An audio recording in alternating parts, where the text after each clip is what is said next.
अंतिम हिमनद अधिकतम के दौरान बेरिंगियन गतिरोध लगभग एवर 6 से नियान वर्ष पूर्व अंतिम हिमनद अधिकतम के दौरान पृथ्वी के विशाल भाग बर्फ से ढक गए थे, जिससे भूदृश्य बदल गए और मानव आबादी का अस्तित्व ही प्रभावित हुआ। उत्तरी अमेरिका में स्थिति विशेष रूप से नाटकीय थी, क्योंकि विशाल बर्फ की चादरों ने कनाडा के अधिकांश भाग और उत्तरी संयुक्त राज्य अमेरिका के कुछ हिस्सों को ढक लिया था। फिर भी इस जमे हुए विस्तार के भीतर बेरिंगिया स्थित था, एक ऐसा भूभाग जो प्रारंभिक मानव आबादी के लिए शरणस्थली और मार्ग दोनों का काम करता था। वर्तमान साइबेरिया से लेकर अलास्का तक फैले इस क्षेत्र की विशेषता एक अनोखा पारिस्थितिकी तंत्र था, जो यहाँ रहने वाले छोटे छोटे लोगों के समूहों के लिए महत्वपूर्ण संसाधन प्रदान करता था। हिमनदीय परिस्थितियों के चरम के दौरान बेरिंगिया एक बर्फ मुक्त गलियारे के रूप में उभरा, जिसके दोनों ओर विशाल हिमनद थे जो आसपास के भूभाग को तराश रहे थे। यह वातावरण किसी भी तरह से कोई बंजर भूमि नहीं था जिसकी अपेक्षा की जा सकती है, बल्कि ये टुंड्रा, घास के मैदानों और आर्द्र भूमियों का एक मोज़ेक था जो जीवन से भरपूर था। मैमथ, बाइसन और कार्बू जैसे विशाल शाकाहारी जानवर मैदानों में विचरण करते थे, जबकि मानव निवासियों के जीवन यापन के लिए विभिन्न प्रकार के छोटे शिकार, मछलियाँ और खाद्य पौधे उपलब्ध थे। इस समृद्ध जैव विविधता ने एक ऐसी जीवन शैली को संभव बनाया जो अनुकूलनीय और टिकाऊ थी, जिससे आदिम लोग एकांत में भी फल फूल सके। बेरिंगियन ठहराव की अवधारणा ये परिकल्पना करती है कि कठोर जलवायु परिस्थितियों और दक्षिण की ओर प्रवास में बाधा डालने वाले व्यापक हिम आवरण के कारण मानवादी हजारों वर्षों तक इस क्षेत्र में फंसी रही। पुरातात्विक साक्ष्य बताते हैं कि इन प्रारंभिक समूहों, जिन्हें अक्सर बेरिंगियन कहा जाता है, ने अलगाव की इस लंबी अवधि के दौरान अपने पर्यावरण के अनुरूप विशिष्ट सांस्कृतिक अनुकूलन विकसित किए। वे अपने क्षेत्र में रहने वाले विशाल जीवों का शिकार करने में कुशल हो गए और विभिन्न प्रकार के वनस्पति संसाधन एकत्र किए, जिससे अप्रत्याशित परिदृश्य में उनकी उच्च संसाधन कुशलता का प्रदर्शन हुआ।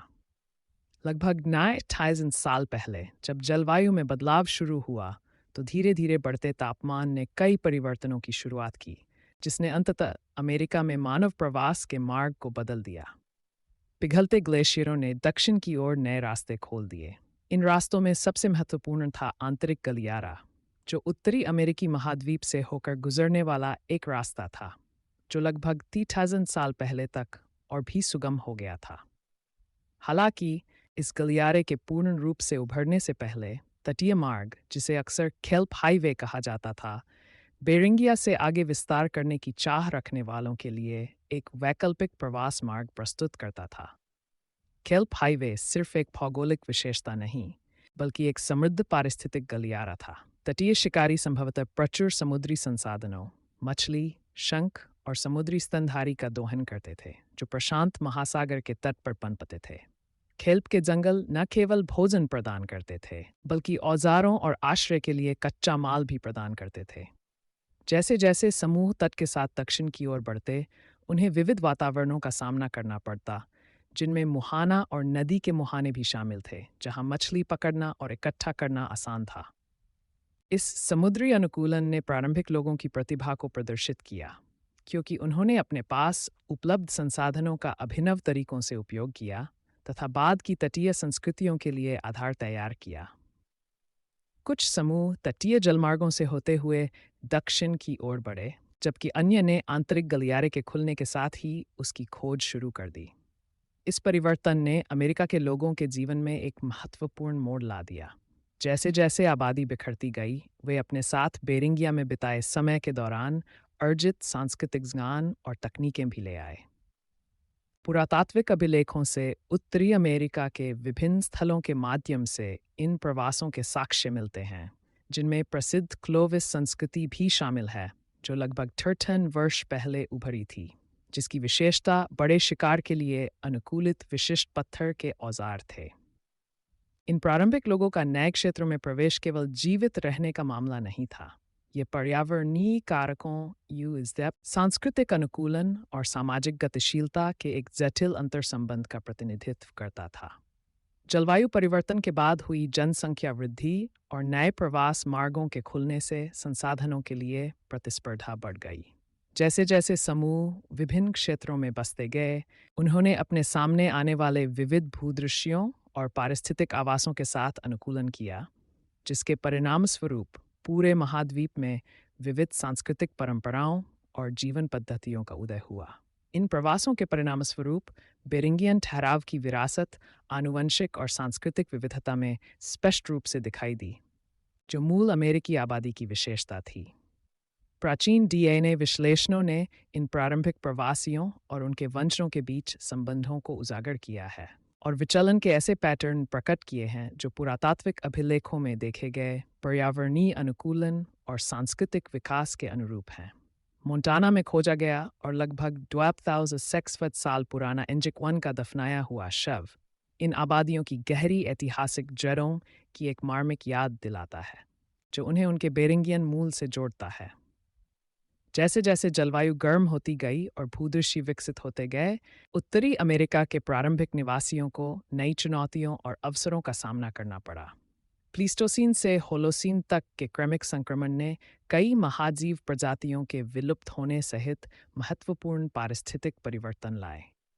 इन परिवर्तनों ने मानव आबादी को अपनी जीवन यापन की रणनीतियों में बदलाव लाने के लिए मजबूर किया, जिससे वे बड़े शिकार पर कम और विविध संसाधनों पर अधिक निर्भर हो गए। बेरिंगियन गतिरोध की विरासत सहस्राब्दियों तक गूंजती रही, जिसने उत्तरी अमेरिका के सांस्कृतिक और पारिस्थितिक परिदृश्य को आकार दिया और विविध मूल निवासी समाजों के पथ को प्रभावित किया, जो यूरोपीय संपर्क से बहुत पहले फल फूल रहे थे। संक्षेप में, अंतिम हिमनदीय अधिकतम के दौरान बेरिंगिया का ठहराव अमेरिका में प्रारंभिक मानव प्रवास के इतिहास में एक महत्वपूर्ण क्षण था। अलगाव के इस दौर ने बेरिंगिया के प्रारंभिक निवासियों के बीच विशिष्ट सांस्कृतिक अनुकूलन के विकास का अवसर प्रदान किया, जिसने अंततः उन गहन परिवर्तनों के लिए मंच तैयार किया जो आगे चलकर समूहों के नए क्षेत्रों में बिखरने के साथ हुए। पर्यावरणीय परिस्थितियों, संसाधनों की उपलब्धता और सांस्कृतिक नवाचार के परस्पर प्रभाव ने उत्तरी अमेरिका के लोगों के लिए एक गतिशील पृष्ठभूमि तैयार की, जिसने बदलती दुनिया के सामने प्रारंभिक मानव आबादी की लचीलापन और अनुकूलनशीलता को उजागर किया। बेरिंगिया से फैलाव, तटीय और आंतरिक मार्ग। बेरिंगिया से लोगों का फैलाव अमेरिका की ओर मानव प्रवास की कहानी में एक महत्वपूर्ण अध्याय का प्रतीक है। जैसे जैसे ग्रह अंतिम हिमनदीय अधिकतम की चपेट से बाहर निकला, उत्तरी अमेरिका का परिदृश्य नाटकीय रूप से बदलने लगा, जिससे प्रारंभिक निवासियों के लिए नए अवसर और चुनौतियां सामने आईं। एशिया और उत्तरी अमेरिका को जोड़ने वाले भूमि पुल बेरिंगिया और उसके आसपास की आबादी के अलगाव ने प्रवास की एक श्रृंखला के लिए आधार तैयार किया, जिसने महाद्वीप के जनसांख्यिकीय और सांस्कृतिक ताने बाने को आकार दिया। जैसे जैसे बर्फ की चादरें पीछे हटती गई, इन शुरुआती लोगों के प्रवास के लिए दो मुख्य मार्ग उभरे। प्रशांत महासागर के तटरेखा के साथ तटीय मार्ग, जिसे अक्सर किल्प हाईवे कहा जाता था, और आंतरिक मार्ग जो बाद में कनाडाई रॉकीज बन गया। प्रत्येक मार्ग ने अनूठे लाभ और चुनौतियां प्रदान की, जो उन पर यात्रा करने वालों के जीवन शैली को प्रभावित करते थे। तटीय मार्ग अपने समृद्ध समुद्री संसाधनों के कारण विशेष रूप से आकर्षक था। प्रशांत तट पर फैले समुद्री घास के जंगल मछलियों, शंखों और समुद्री स्तनधारियों सहित प्रचुर मात्रा में भोजन प्रदान करते थे। पुरातात्विक साक्ष्य बताते हैं कि प्रारंभिक लोग इन संसाधनों का दोहन करने में कुशल थे और उन्होंने तटीय वातावरण के अनुकूल परिष्कृत शिकार और संग्रहण तकनीकें विकसित कीं। ओरेगन में पैसले गुफाओं जैसे स्थलों से पता चलता है कि इन प्रारंभिक निवासियों का आहार विविध था, जिसमें न केवल स्थलीय शिकार बल्कि प्रचुर जलीय संसाधन भी शामिल थे। तट के किनारे भोजन की प्रचुरता ने संभवतः बड़ी आबादी को सहारा दिया, जिससे सामाजिक संपर्क और जटिल सामुदायिक संरचनाओं का विकास हुआ। किल्प हाईवे न केवल जीविका प्रदान करता था, बल्कि यात्रा का एक साधन भी था। डोंगियों और अन्य जलयानों ने समूहों को तटीय जल में यात्रा करने की सुविधा प्रदान की होगी, जिससे समुदायों के बीच व्यापार और सांस्कृतिक आदान प्रदान को बढ़ावा मिला होगा।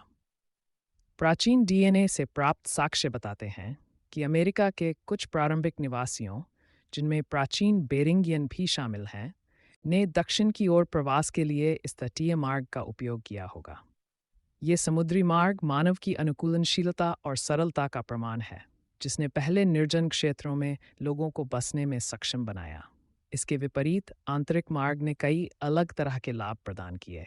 जैसे जैसे जलवायु गर्म होती गई, उत्तरी अमेरिका के आंतरिक भाग से होकर एक गलियारा खुल गया, जिससे महाद्वीप के पार आवागमन सुगम हो गया।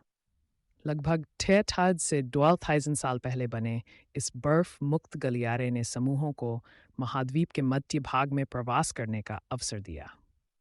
इस आंतरिक गलियारे के विशाल घास के मैदानों, नदियों और विविध पारिस्थितिक तंत्रों ने मैमथ और बाइसन सहित विविध विशाल जीवों का पोषण किया, जो इन शुरुआती शिकारियों के लिए महत्वपूर्ण संसाधन बन गए। टेक्सास में गोल्ड स्थल और वाशिंगटन में मैनिस मैस्टोडॉन स्थल जैसे पुरातात्विक स्थल इन प्रारंभिक लोगों द्वारा अपनाई गई शिकार रणनीतियों के बारे में जानकारी देते हैं। क्लोविस और फॉल्सम पॉइंट जैसी उन्नत पाषाण तकनीकों का उपयोग करते हुए इन शिकारी संग्राहकों ने अपने परिवेश के अनुकूल डलते हुए बड़े शिकार का पता लगाने और शिकार करने की रणनीतियां विकसित कीं। उनकी गतिशीलता महत्वपूर्ण थी। वे जानवरों के मौसमी प्रवास का अनुसरण करते और उनके प्रवास के दौरान विभिन्न पारिस्थितिक तंत्रों का दोहन करते थे। इन प्रवासों का समय और मार्ग विद्वानों के बीच काफी बहस का विषय रहा है। तटीय मार्ग का समर्थन करने वाले प्रमाण पुख्ता हैं, फिर भी कुछ शोधकर्ताओं का तर्क है कि आंतरिक गलियारा ही शुरुआती प्रवासियों का प्राथमिक मार्ग था। क्लोविस से पहले के स्थलों जैसे यूकोन में ब्लूफिश गुफाएं और पेंसिल्वेनिया में मीडोक्रॉफ्ट रॉक शेल्टर का अस्तित्व एकल प्रवास मॉडल की धारणा को चुनौती देता है और ये सुझाव देता है कि कई समूहों ने महाद्वीप में आने के लिए विभिन्न मार्गों का उपयोग किया होगा। प्राचीन डीएनए अध्ययनों ने आधुनिक मूल निवासियों और उनके प्राचीन पूर्वजों के बीच संबंधों को उजागर करते हुए अतिरिक्त स्पष्टता प्रदान की है। उदाहरण के लिए, मोंटाना में लगभग 10,600 साल पहले के एंजिक वन के दफन ने प्रारंभिक अमेरिकियों की आनुवंशिक वंशावली के बारे में महत्वपूर्ण जानकारी प्रदान की है।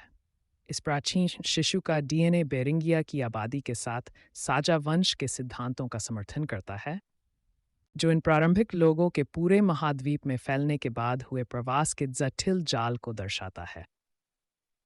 जैसे जैसे समूह विविध वातावरणों में बसने लगे, उन्होंने अपनी सांस्कृतिक प्रथाओं को स्थानीय परिस्थितियों के अनुरूप डाल लिया। उदाहरण के लिए, प्रशांत महासागर के उत्तर पश्चिम के तटीय निवासियों ने अपने पास उपलब्ध समृद्ध जलीय संसाधनों के आधार पर जटिल मछली पकड़ने की तकनीकें और सामाजिक संरचनाएं विकसित कीं। इसके विपरीत, जो लोग आंतरिक क्षेत्रों में प्रवास कर गए, उन्हें अपनी जीवन यापन की रणनीतियों को बड़े शिकार पर केंद्रित कर लिया और विशाल मैदानों और नदी घाटियों का उपयोग किया, जो उस भूदृश्य को परिभाषित करते थे। तटीय और आंतरिक इन दो मार्गों के बीच का अंतर संबंध अमेरिका में प्रारंभिक मानव प्रवास की गतिशील प्रकृति को दर्शाता है। जैसे जैसे पर्यावरणीय परिस्थितियां बदलती गई, प्रवास के पैटर्न भी बदलते गए। गर्म होती जलवायु ने न केवल नए मार्गों के खुलने में मदद की, बल्कि उन पारिस्थितिक तंत्रों को भी बदल दिया जिन पर प्रारंभिक लोग निर्भर थे, जिससे विविध अनुकूलन और नवाचार हुए। इन प्रवासों का महत्व केवल जीवित रहने तक ही सीमित नहीं है। उन्होंने उत्तरी अमेरिका में विकसित होने वाली समृद्ध सांस्कृतिक पृष्ठभूमि की नींव रखी। जैसे जैसे समूह नए क्षेत्रों में बसते गए, उन्होंने अपने परिवेश, संसाधनों और सामाजिक अंतःक्रियाओं के आधार पर विशिष्ट पहचान बनाई। इन प्रारंभिक प्रवासों की विरासत सहस्राब्दियों तक गूंजती रही है और आज भी फल फूल रहे मूल निवासी राष्ट्रों के सांस्कृतिक परिदृश्य को प्रभावित करती रही है। अंततः, बेरिंगिया से फैलाव मानवीय लचीलेपन और अनुकूलनशीलता की एक उल्लेखनीय यात्रा को दर्शाता है। बदलती दुनिया की चुनौतियों का सामना करते हुए इन प्रारंभिक निवासियों ने उस सांस्कृतिक और जनसांख्यिकीय विविधता का आधार तैयार किया जो यूरोपीय लोगों के आगमन से बहुत पहले उत्तरी अमेरिका की विशेषता थी। पुरातात्विक अभिलेखों में अंकित उनकी कहानियां हमें आधुनिक युग से पहले के जटिल और परस्पर जुड़े इतिहास की याद दिलाती हैं तथा उन लोगों के जीवन की झलक पेश करती हैं जिन्होंने सबसे पहले इस विशाल महाद्वीप को अपना घर कहा था। प्रवास के प्रारंभिक पुरातात्विक साक्ष्य। उत्तरी अमेरिका में प्रारंभिक प्रवास मार्गों की खोज एक आकर्षक यात्रा है जो न केवल मानव आत्मा के लचीलेपन को प्रकट करती है, बल्कि उस सरलता को भी दर्शाती है जिसने प्रारंभिक लोगों को तेजी से बदलती दुनिया के साथ अनुकूलन करने के लिए परिभाषित किया था। जब हम इन प्रवासों के प्रारंभिक पुरातात्विक साक्ष्यों का अन्वेषण करते हैं, तो हमें भूमि में अंकित तलछट की परतों के नीचे दबी हुई तथा विशाल एवं दुर्गम भूदृश्यों को पार करने वाले लोगों द्वारा छोड़ी गई कलाकृतियों में संरक्षित कहानियां मिलती हैं। उत्तरी अमेरिका में मानव उपस्थिति का पहला ठोस प्रमाण लगभग 65,000 वर्ष पूर्व प्लीस्टोसीन युग के उत्तरार्ध के स्थलों से प्राप्त हुआ है। इनमें से एक सबसे प्रसिद्ध स्थल कनाडा के यूकोन क्षेत्र में स्थित ब्लूफिश गुफाएं हैं। यहाँ शोधकर्ताओं ने ऐसे पशु अवशेष खोजे हैं जिन पर कटे हुए निशान हैं जो मानव संपर्क का संकेत देते हैं। कार्ibou और बाइसन सहित प्रागैतिहासिक विशाल जीवों की हड्डियां और पत्थर के औजार संकेत देते हैं कि ये प्रारंभिक निवासी न केवल शिकार करते थे, बल्कि परिष्कृत तकनीकों का उपयोग करके अपने शिकार को संसाधित भी करते थे। इस तरह के निष्कर्षों के निहितार्थ गहन हैं, क्योंकि ये योजना और संसाधनशीलता के एक ऐसे स्तर का संकेत देते हैं जो इन प्रारंभिक लोगों की संज्ञानात्मक क्षमताओं की हमारी समझ को चुनौती देता है। पेंसिल्वेनिया स्थित मेडोक्रॉफ्ट रॉक शेल्टर भी उतना ही महत्वपूर्ण है, एक ऐसा स्थल जिसने उत्तरी अमेरिका में मानव निवास के कुछ सबसे पुराने साक्ष्य प्रदान किए हैं। कलाकृतियों की रेडियो कार्बन डेटिंग से पता चलता है कि मेडोक्रॉफ्ट में मानव उपस्थिति 19,000 से 5,000 वर्ष पूर्व के बीच थी। तलछट की परतें एक सतत निवास क्रम को दर्शाती हैं, जिसमें औजार, अग्निकुंड और भोजन के अवशेष शामिल हैं, जो अपने पर्यावरण के साथ सामंजस्य बिठाकर रहने वाले एक समुदाय की जीवंत तस्वीर पेश करते हैं। इस स्थान पर पाई गई कलाकृतियों की विविधता एक विस्तृत आहार का संकेत देती है, जिसमें न केवल बड़े शिकार बल्कि छोटे स्तनधारी मछलियां और वनस्पतियां भी शामिल थीं। यह अनुकूलनशीलता प्रारंभिक आबादियों की संसाधनशीलता को उजागर करती है, क्योंकि उन्होंने हिमनदोत्तर परिदृश्य की चुनौतियों का सामना किया। टेक्सास में डेब्रा एल, फ्राइडकिन स्थल और बटरमिल्क क्रीक भी प्रारंभिक प्रवास के बारे में महत्वपूर्ण जानकारी प्रदान करते हैं। इन स्थलों पर उत्खनन से क्लोविस संस्कृति से जुड़े औजार मिले हैं, जो लगभग 1,500 साल पहले के हैं। ये कलाकृतियाँ, जिनमें बारीक नक्काशीदार प्रक्षेप्य बिंदु और पत्थर के ब्लेड शामिल हैं, एक अत्यधिक विकसित पाषाण तकनीक को दर्शाती हैं, जिसने इन प्रारंभिक लोगों पर्यावरणीय परिवर्तनों के बावजूद फलने फूलने में सक्षम बनाया। संक्षेप में, ये औजार केवल जीवित रहने के साधन नहीं थे, ये सांस्कृतिक पहचान और नवाचार के प्रतीक थे। मध्य टेक्सास के गॉल्ड स्थल से मिले साक्ष्य प्रारंभिक मानव गतिविधि के बारे में हमारी समझ को और भी आगे बढ़ाते हैं। यहाँ शोधकर्ताओं ने कलाकृतियों का एक स्तरीकृत क्रम खोजा है जो इस क्षेत्र पर दीर्घकालिक कब्जे का संकेत देता है। ये कलाकृतियाँ, जिनमें द्विमुखी औजार और आवासीय संरचनाओं के साक्ष्य शामिल हैं, मानव आबादी की निरंतर उपस्थिति को दर्शाती हैं। स्तर विज्ञान व्यवसाय के अनेक चरणों को इंगित करता है तथा एक समयरेखा प्रदान करता है, जो हमें हजारों वर्षों में प्रारंभिक सांस्कृतिक प्रथाओं के विकास का पता लगाने में मदद करता है। आवास की यह निरंतरता मानव गतिविधि के केंद्र के रूप में विशिष्ट स्थानों के महत्व को उजागर करती है, जिससे सामाजिक संपर्क और सांस्कृतिक आदान प्रदान संभव होता है। ओरेगन की पैसले गुफाएं उत्तरी अमेरिका में प्रवास की कहानी में एक और परत जोड़ती हैं। प्राचीन कोप्रोलाइट्स जीवाश्म मल की खोज ने लगभग 4,000 साल पहले मानव उपस्थिति के प्रत्यक्ष प्रमाण प्रदान किए हैं। इन कोप्रोलाइट्स के डीएनए विश्लेषण से वनस्पति पदार्थों की उपस्थिति का पता चला, जिससे विविध आहार का संकेत मिलता है, जिसमें चरागाह खाद्य पदार्थ भी शामिल थे। इस खोज के निहितार्थ महत्वपूर्ण है, क्योंकि ये इस धारणा को चुनौती देते हैं कि प्रारंभिक निवासी जीवित रहने के लिए केवल शिकार पर निर्भर थे। इसके बजाय ये एक अधिक जटिल जीवन यापन रणनीति को दर्शाते हैं, जिसमें स्थानीय पारिस्थितिकी तंत्र की गहरी समझ शामिल थी। वाशिंगटन राज्य में मैनिस मैस्टरडॉन स्थल ने मेगाफौना से जुड़ी मानवीय गतिविधियों के उल्लेखनीय प्रमाण प्रदान किए हैं। एक मैस्टरडॉन की पसली में धंसे भाले की नोक की खोज प्रारंभिक अमेरिकियों द्वारा अपनाई गई शिकार प्रथाओं का ठोस प्रमाण प्रस्तुत करती है। ये प्रमाण न केवल इन प्रारंभिक लोगों की शिकार क्षमताओं की पुष्टि करता है, बल्कि महाद्वीप में विचरण करने वाले मेगाफौना के साथ उनके जटिल संबंधों को भी दर्शाता है। इस तरह के अंतर्संबंध उनकी सांस्कृतिक प्रथाओं और तकनीकी नवाचारों को आकार देने में महत्वपूर्ण रहे होंगे। इडाहो में कूपर्स फेरी स्थल प्रारंभिक प्रवास का एक और प्रमाण है, जहां 22,000 साल पहले से ही मानव निवास के प्रमाण मौजूद हैं। उत्खनन से कई कलाकृतियां मिली हैं, जिनमें औजार और अग्नि के उपयोग के साक्ष्य शामिल हैं, जो बताते हैं कि यह स्थान सामाजिक और निर्वाह गतिविधियों का केंद्र बिंदु था। इन खोजों का प्रवास मार्गों की व्यापक समय सीमाओं के साथ संरेखन कूपर्स फेरी के महत्व को उत्तरी अमेरिका में लोगों के फैलाव के लिए एक महत्वपूर्ण मार्ग के रूप में और पुष्ट करता है। ये प्रारंभिक पुरातात्विक स्थल सामूहिक रूप से उन बढ़ते हुए साक्ष्यों का भंडार हैं, जो उत्तरी अमेरिका में प्रवास की जटिल तस्वीर को दर्शाते हैं। कलाकृतियों की विविधता और स्थलों की विविधता दर्शाती है कि प्रारंभिक लोगों ने अपने पर्यावरण के अनुकूल होने के लिए कई रणनीतियां अपनाईं। महाद्वीप को पार करते समय तटीय और अंतर्देशीय दोनों मार्गों का उपयोग किया। प्राचीन डीएनए की खोज, विशेष रूप से मोंटाना में एंजिक-1 के दफनाने से जुड़े नमूनों से एक आनुवंशिक आधार प्रदान करती है, जो इन प्रारंभिक आबादियों के पूर्वजों का पता लगाने में मदद करती है और उन्हें नाडेने और इनुइट यूपिक जैसे बाद के स्वदेशी समूहों से जोड़ती है।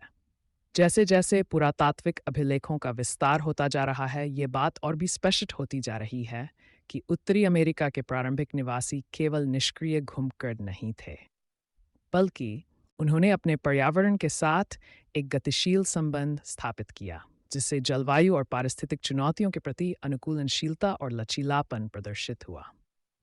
प्रवास मार्गों के प्रमाण विभिन्न स्थलों पर देखी गई नवीन प्रथाओं के साथ यूरोपीय संपर्क से बहुत पहले जीवन और सांस्कृतिक जटिलताओं से भरपूर एक महाद्वीप की एक जीवंत तस्वीर प्रस्तुत करते हैं। संक्षेप में, उत्तरी अमेरिका में प्रवास के प्रारंभिक पुरातात्विक साक्ष्य उन प्रथम लोगों के जीवन की एक झलक प्रदान करते हैं, जिन्होंने बेरिंग लैंड ब्रिज को पार किया और विविध भूदृश्यों में खुद को स्थापित किया। यूकोन की प्राचीन गुफाओं से लेकर पेंसिल्वेनिया के शैलाश्रयों तक, प्रत्येक स्थल मानव अनुकूलनशीलता और नवाचार के एक व्यापक आख्यान में योगदान देता है। इन प्रारंभिक प्रवासों का निरंतर अध्ययन न केवल अतीत की हमारी समझ को समृद्ध करता है, बल्कि मानव इतिहास के उस जटिल ताने बाने को भी उजागर करता है जो अमेरिका को परिभाषित करता है।